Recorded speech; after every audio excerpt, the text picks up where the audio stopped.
നമസ്തേ, ഞാൻ doctor Anushree from Leelajani Ayur care.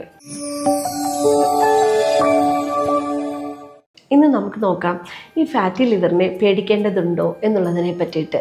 നമുക്കറിയാം, നമ്മുടെ കേരളത്തിൽ ഇന്ന് കൂടുതൽ പേർക്ക്, പ്രത്യേകിച്ച് ഒരു 30 മുതൽ ഒരു 60% ആൾക്കാരും ഈ ഫാറ്റി ലിവറിനെ കൊണ്ട് ബുദ്ധിമുട്ടുന്നവരാണ്. പ്രായപരിധി ഇല്ലാതെ ആർക്ക് വേണമെങ്കിലും വരാവുന്ന ഒന്നാണ് ഫാറ്റി ലിവർ. 20 വയസ്സിന് മുകളിലുള്ളവർക്കൊക്കെ ഇന്ന് ഫാറ്റി ലിവർ സർവ്വസാധാരണമായി മാറിക്കൊണ്ടിരിക്കുകയാണ്. ഇന്ന് നമുക്ക് നോക്കാം എന്താണ് ഈ ഫാറ്റി ലിവർ, അതിൻ്റെ ലക്ഷണങ്ങളും കാരണങ്ങളും ചികിത്സകളും എന്താണെന്നുള്ളതിനെ പറ്റിയിട്ട്.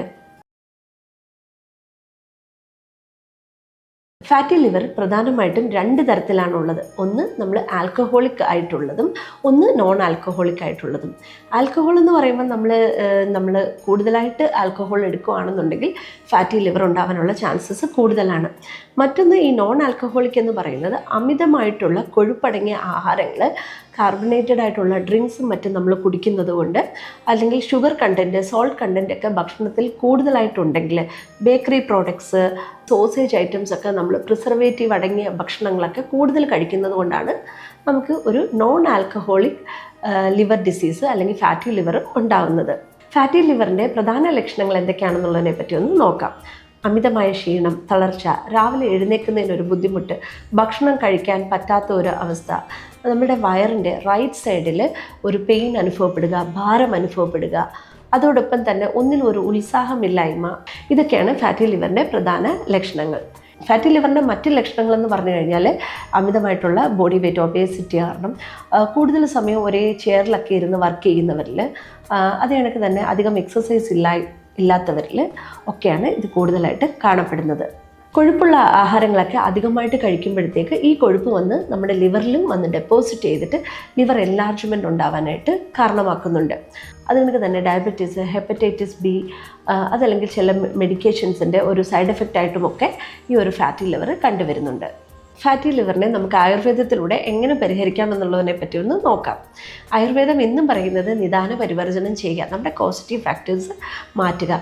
അതായത് നമ്മൾ കൂടുതലായിട്ട് എക്സസൈസ് ഒക്കെ ചെയ്യാത്തവരാണെന്നെങ്കിൽ എക്സസൈസ് ചെയ്യുക, മെഡിറ്റേഷൻ ചെയ്യുക, യോഗ ചെയ്യുക, എപ്പോഴും സീസണൽ ഫ്രൂട്ട്സ്, അതായത് സീസണലായിട്ടുള്ള വെജിറ്റബിൾസ് കഴിക്കുക, ലീഫി വെജിറ്റബിൾസ് കഴിക്കുക, ഈസിലി ഡൈജസ്റ്റബിൾ ആയിട്ടുള്ള ആഹാരങ്ങൾ കഴിക്കാനായിട്ട് ശ്രദ്ധിക്കുക, കൊഴുപ്പൊക്കെ അധികമുള്ള ആഹാരങ്ങൾ ഒഴിവാക്കാൻ ശ്രമിക്കുക, കഴിവതും നോൺ വെജ് ഒക്കെ കുട്ടികൾക്ക് എല്ലാ ദിവസവും കൊടുക്കാതിരിക്കാനായിട്ട് ശ്രദ്ധിക്കുക, ഒരുപാട് ബേക്കറി പ്രോഡക്ട്സ്, ഓയിലി ഫുഡ് ഇതൊക്കെ അവോയ്ഡ് ചെയ്യാനായിട്ട് ശ്രദ്ധിക്കുക. ഭക്ഷണം എന്ന് പറയുമ്പം എപ്പോഴും, പ്രത്യേകിച്ച് നമ്മളിപ്പോൾ കഴിക്കുന്ന വൈറ്റ് റൈസ് ആണ്, ഈ വൈറ്റ് റൈസൊക്കെ അവോയ്ഡ് ചെയ്തിട്ട് നമുക്ക് കുറച്ച് റെഡ് റൈസ് അല്ലെങ്കിൽ അൺപോളിഷ്ഡ് ആയിട്ടുള്ള റൈസ് കഴിക്കാനായിട്ട് ശ്രദ്ധിക്കുക. അധികമായിട്ടുള്ള മദ്യപാനമുള്ളവരൊക്കെ ആണെങ്കിൽ അത് കുറയ്ക്കാനായിട്ട് ശ്രദ്ധിക്കുക. ഒരുപാട് മെഡിക്കേഷൻസ്, പ്രത്യേകിച്ച് അസുഖങ്ങളൊന്നും ഇല്ലെങ്കിലും പെട്ടെന്ന് ഈ പെയിൻ കില്ലർ, തലവേദനയൊക്കെ വരുമ്പോൾ ഒരുപാട് പെയിൻ കില്ലറൊക്കെ വാരി കഴിക്കുന്നവരൊക്കെ ആണെങ്കിൽ അതൊക്കെ മാറ്റാൻ ശ്രദ്ധിക്കുക. ആയുർവേദത്തിലെ ഒരു ചികിത്സാ രീതിയാണ് ഡീടോക്സിഫിക്കേഷൻ തെറാപ്പി. ലിവറിനെ നമുക്ക് ഡീടോക്സിഫൈ ചെയ്യുന്ന രീതിയിലുള്ള മെഡിസിൻസ് ഉണ്ട്, അതേ കണക്കുള്ള ചികിത്സകളുമുണ്ട്.